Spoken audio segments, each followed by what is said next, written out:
Sampung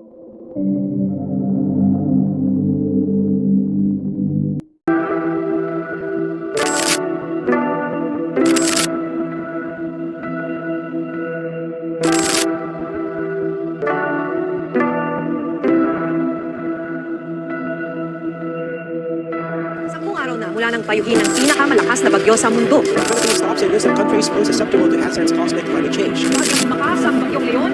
The Philippines is experiencing a climate crisis. It is currently the most tropical cyclone-visited country in the world, averaging to 20 tropical cyclones per year. Magandang araw sa inyong lahat. Andito tayo upang tulungan natin ang environment. Dahil sa palala ng palala ang climate change.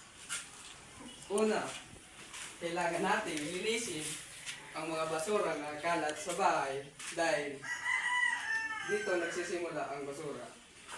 Yan.